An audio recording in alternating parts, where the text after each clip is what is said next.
ప్రస్తుతం సిట్ విచారణ ఏ విధంగా కొనసాగుతుంది ఏంటి తెలుసుకుందాం. మరిన్ని వివరాలు అందించేందుకు మా ఏపీ బ్యూరో చీఫ్ రామారావు సిద్ధంగా ఉన్నారు.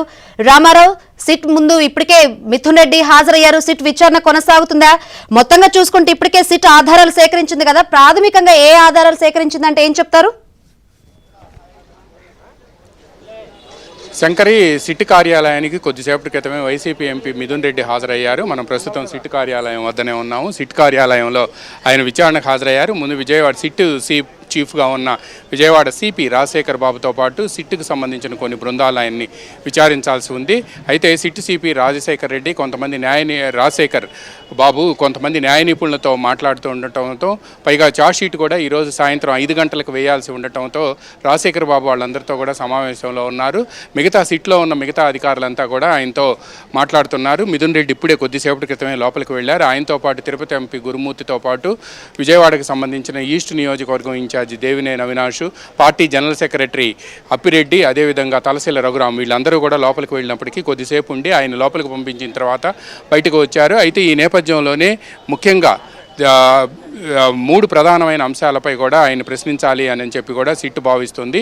ఎందుకు అనంటే ఈరోజు ఛార్జ్షీట్ దాఖలు చేస్తూ ఉండటం, పైగా ఆయనను సుప్రీంకోర్టు, హైకోర్టు, అదేవిధంగా విజయవాడ కోర్టు ఇవన్నీ కూడా ఆయనకు ముందస్తు బెయిల్ తిరస్కరించడంతో ఈరోజు సిట్టు ప్రధానమైన అంశాలను ఆయన ముందు ప్రస్తావించి దానికి సంబంధించిన రిమాండ్ రిపోర్ట్ కూడా, ఒకవేళ అరెస్ట్ చేస్తే రిమాండ్ రిపోర్ట్లో ఏం పొందుపరచాలి అనే అంశంపై కూడా వాళ్ళు ప్రశ్నించాలి అని చెప్పి నిర్ణయించారు.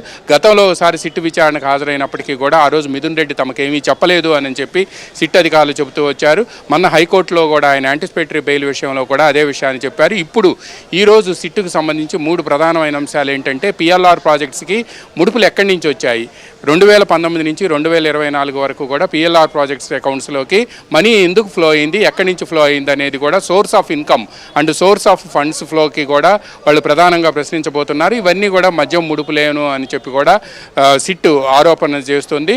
దీంతోపాటు మొత్తం ఈ పాలసీని ఫ్రేమ్ చేసేటప్పుడు కూడా 2019లో ఈ పాలసీని ఫ్రేమ్ చేసేటప్పుడు అంటే ప్రైవేట్ నుంచి మద్యం వ్యాపారాన్ని గవర్నమెంట్ చేతుల్లోకి తీసుకునే సమయంలో కూడా మిథున్ రెడ్డి ఉన్నాడు అని చెప్పి తమ దగ్గర ఎలక్ట్రానిక్ ఎవిడెన్స్తో పాటు టెక్నికల్ ఎవిడెన్స్ కూడా ఉంది అని చెప్తున్నారు. అదేవిధంగా డిస్టిలరీల నుంచి ముడుపులు సేకరించే అంశంలో కూడా రాజు కేసిరెడ్డి నిత్యం మిథున్ రెడ్డితో సంప్రదింపులు జరుపుతున్నారని, ఫోన్ టచ్లో ఉన్నారు అని కూడా చెప్తున్నారు. పైగా ఈ డన్నులకు సంబంధించిన కొంత సమాచారం కూడా మిథున్ రెడ్డి దగ్గర ఉంది అని అనేది కూడా సిట్ అధికారులు భావిస్తున్నారు.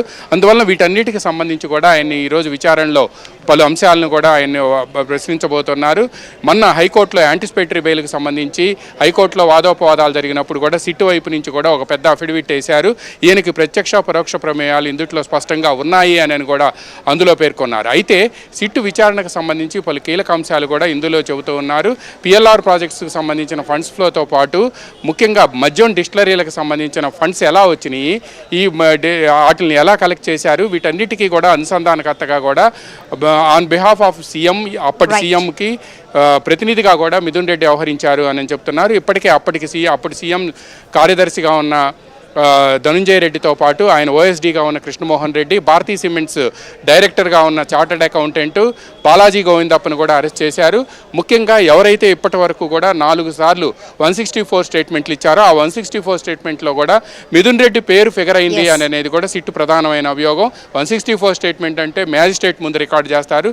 వాళ్ళ ఇష్టపూర్వకంగా వాళ్ళకి మనోభిష్టం మేరకు ఇచ్చేదే 164 స్టేట్మెంటు.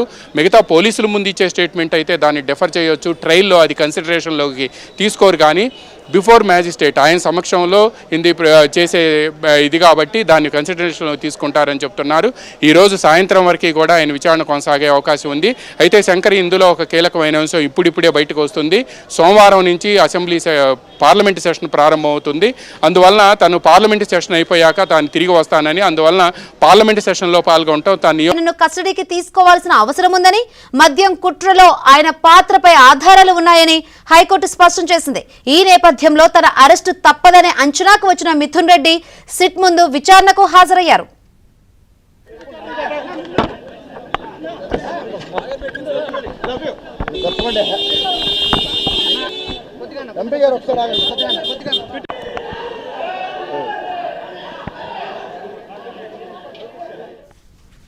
సిట్ కార్యాలయంలోకి వెళ్లే ముందు తనపై ప్రభుత్వం కక్ష సాధింపు చర్యలకు దిగిందని మిథున్ రెడ్డి తెలిపారు. తమ కుటుంబాన్ని ప్రతిసారి కావాలని టార్గెట్ చేస్తున్నారని, ఈ కేసు నిలబడదని అన్నారు.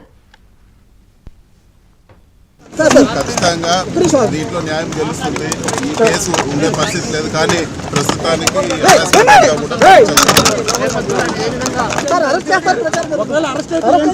అరెస్ట్ అయితే ఏం చేసుకుంటాము, జరిగే జరుగుతుంది.